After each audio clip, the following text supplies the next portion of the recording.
Qu'est-ce que la profondeur? La profondeur est la dimension où même celle d'espace et de temps changent, deviennent. Et cette dimension est ouverte par le départ du monde du Christ ressuscité. Voilà probablement le résumé le plus succinct de ma somme L'Europe et la profondeur, dont 14 tomes ont déjà été publiés entre 2007 et aujourd'hui aux nouvelles éditions Loubatière.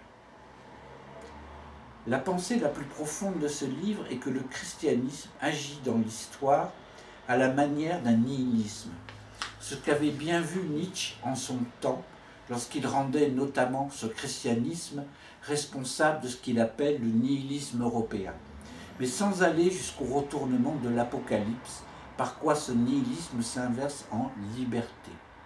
Ce nihilisme est un destin, c'est pourquoi toutes les tentatives politico-historiques pour l'enrayer ont conduit ou conduiront à des catastrophes. Et je pense ici d'abord aux deux totalitarismes, le nazi et le stalinien, qui ont marqué le XXe siècle.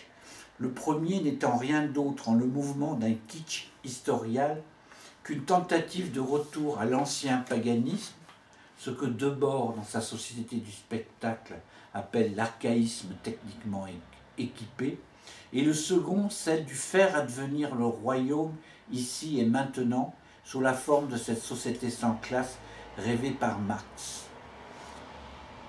Oui, donc ce qu'on peut résumer, c'est que le nazisme serait une apostasie du christianisme, tandis que le communisme serait une seule hérésie. C'est peut-être pour ça, d'ailleurs, que le second a fini par l'emporter sur le premier. La domination absolument moderne, sous le talon de fer de laquelle nous vivons présentement, étant née de la confrontation entre ces deux conceptions du monde et de l'histoire. C'est pourquoi mon livre est aussi une théorie critique de cette domination, dont la nature très particulière, notamment en le mode de ce cybernétisme qui régit désormais le quotidien de la vie des hommes, est encore à définir. Quoi qu'il en soit, toutes ces tentatives, celles en mode totalitaire du siècle dernier, comme celles présentes absolument modernes, qui n'est peut-être d'ailleurs qu'un autre totalitarisme, seulement plus soft et plus sournois, n'exprime rien d'autre qu'une nostalgie de la permanence de la présence des choses. Celle-ci contredisant en un mode selon apostasique, donc le nazisme, ou hérétique, le stalinisme, le message christique. En ce sens, le commandement le plus absolu et peut-être le seul du christianisme est le noli me tangere, signifié à Marie-Madeleine par le Christ ressuscité du matin de Pâques et qui exhorte l'individu à ne pas retenir le divin qui tend le monde, mais au contraire à s'engager sans crainte dans la profondeur sans étoile qu'ouvre ce départ. Alors noli me tangere, c'est souvent traduit par ne me touche pas, mais en fait le vrai sens du mot tangere, c'est plutôt ne me retiens pas. Plus qu'un traité de métaphysique ou de théologie, cette Europe et la profondeur doit être lue comme une sorte de roman philosophique, une enquête quasi policière à travers la peinture, la littérature, l'histoire et la géographie de l'Europe, justement, pour revenir à la source du destin de l'Occident.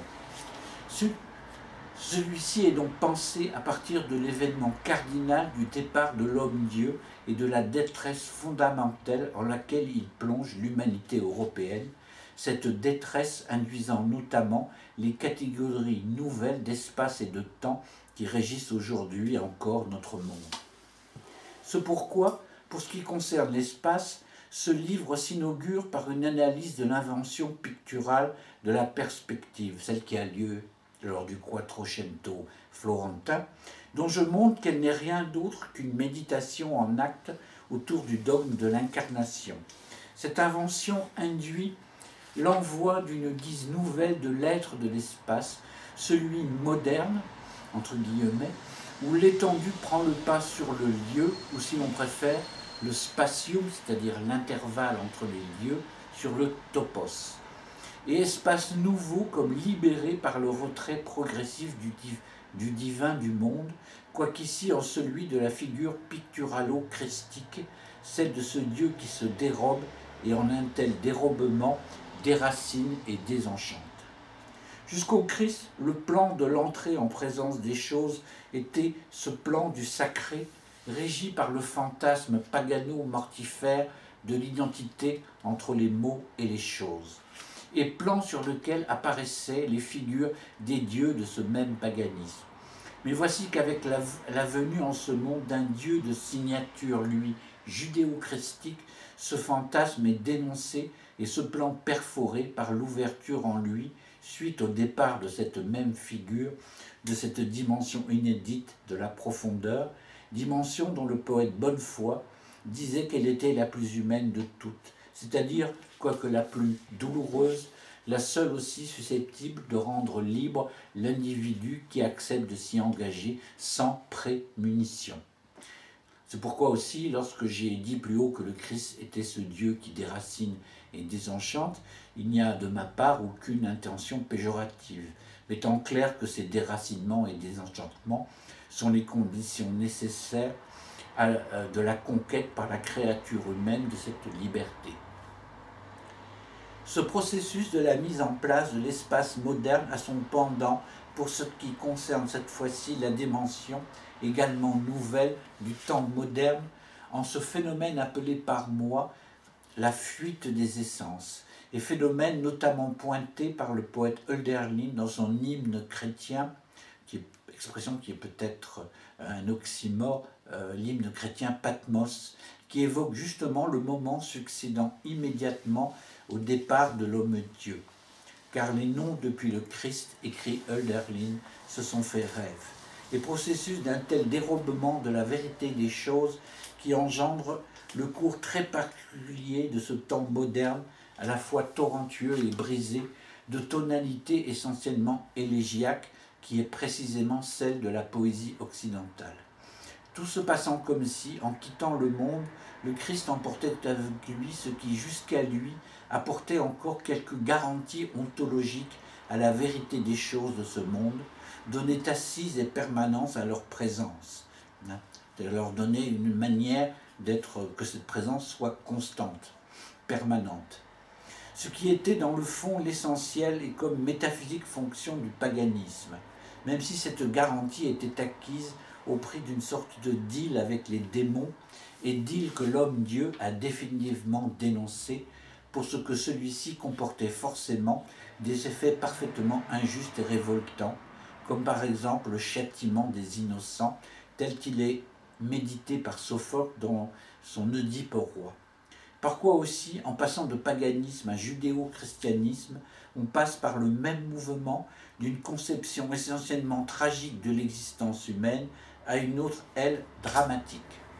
C'est pourquoi, par exemple, tandis que l'histoire d'Oedipe peut encore donner lieu à l'écriture d'une tragédie, en l'occurrence celle éponyme de Sophocle, la passion du Christ ne peut plus être que celle d'un drame, raconté notamment, évidemment, dans les évangiles. Et cela pour ce que, bien que les deux histoires soient apparemment proches, le même châtiment d'un innocent, le spectateur de la première est invité à approuver une telle divino-patente injustice, tandis que le lecteur du second ne peut que s'en indigner. Et voilà sans doute la différence la plus profonde entre ce qu'il est convenu d'appeler Athènes et Jérusalem. Conception du monde tragique des Grecs contre conception du monde dramatique des Juifs. Dans le récit de la Passion du Christ, aucune inéluctabilité n'est à l'œuvre. Tout le mal que contient cette histoire vient uniquement des hommes et de l'injustice qu'ils sont libres de commettre ou non. Ce qui n'est pas le cas, on le sait, dans la légende d'Oedipe, où tout le mal vient des dieux, en vérité des démons exigeant leur part d'injustice. Toujours dans l'ordre de ce deal homme-démon pour moins souffrir. Voilà. Où l'on retrouve en tout cas, par la description de ces deux mises en place des deux catégories modernes d'espace et de temps, celle qui constitue désormais l'étoffe de nos jours et de nos territoires, la thèse fondamentale que j'affirmais au début de cet exposé, étant clair que si même espace et temps changent, deux viennent, il faut bien qu'ils le fassent dans l'élément d'une dimension plus originelle qu'eux, appelée ici par moi donc profondeur, et dimension qui se déploie, elle, dans l'histoire. Ce pourquoi son ouvreur christique, contrairement aux demi-dieux du paganisme, cher à Hölderlin, Héraclès, Dionysos, etc., est lui un personnage historique, clairement référencé par cette discipline, né sous, entre guillemets, né sous César Auguste, crucifié sous Tibère, etc., etc.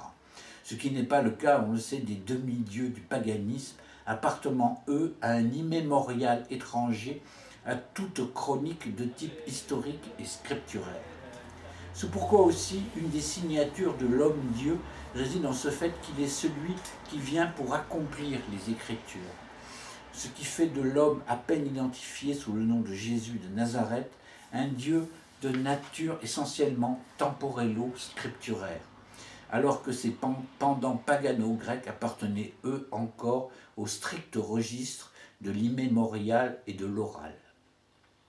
Mais pour revenir à cette époque nôtre, celle qualifiée par moi dans mon livre d'absolument moderne, en référence bien sûr à un passage célèbre d'une saison en enfer de Rimbaud, je crois qu'un des apports les plus décisifs de ce livre réside dans le fait qu'il jette une lumière nouvelle sur l'énigme de l'origine du techno-capitalisme occidental, sous le règne duquel nous autres contemporains de ces temps de détresse, pour reprendre cette fois-ci un mot fameux de Hölderlin, nous vivons encore.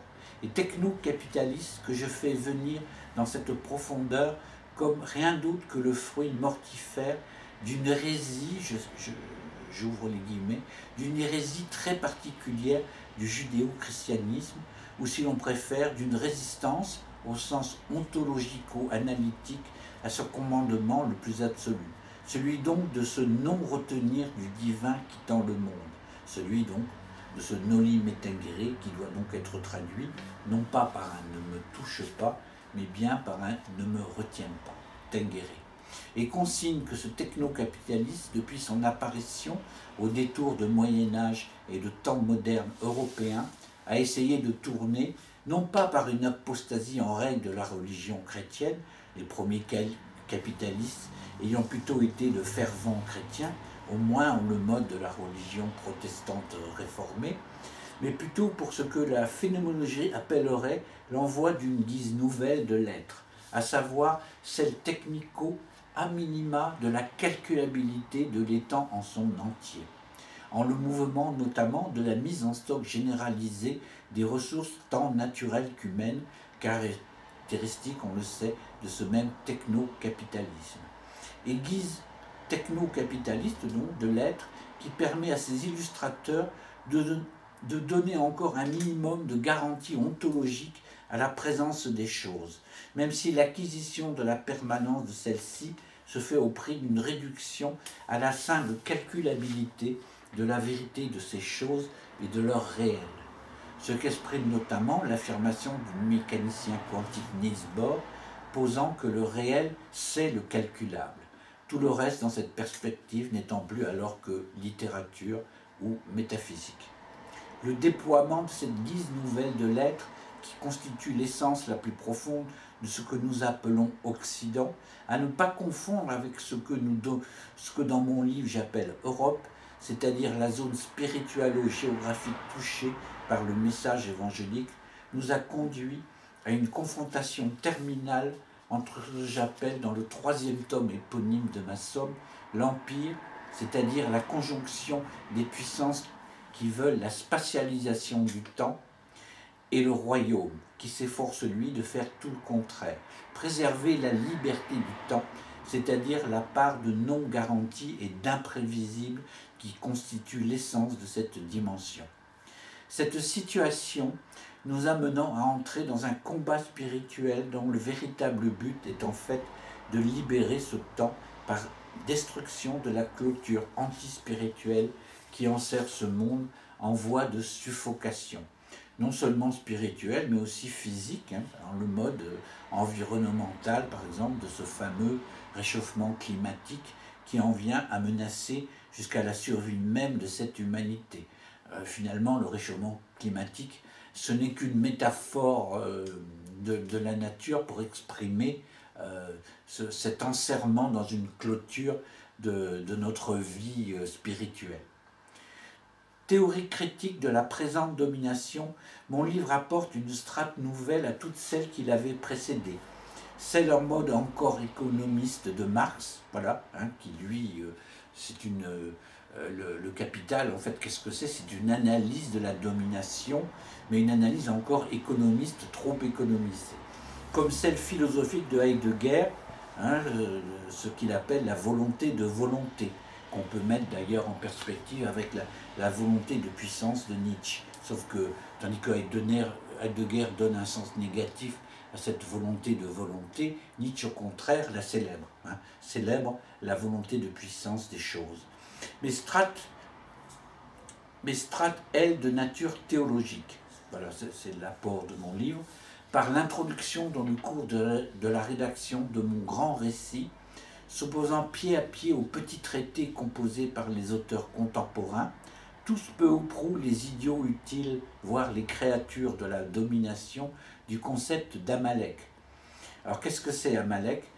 C'est le nom d'un démon qui est en même temps une conception du monde, celle qui pose que le monde est le produit de ma volonté et de mon effort, et qui bien sûr s'oppose par là à la conception biblique du monde, celle posant, elle, que ce même monde est le fruit d'une création divine et amoureuse.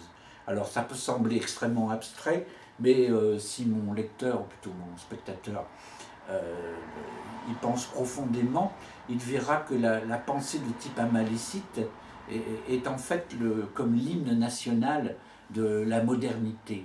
C'est-à-dire cette modernité qui cherche à rendre l'homme autonome. Voilà. À nier finalement sa nature de créature. Voilà. Et toutes ces considérations qui font bien sûr venir le combat spirituel entre empire et royaume, dont j'ai parlé un peu plus haut,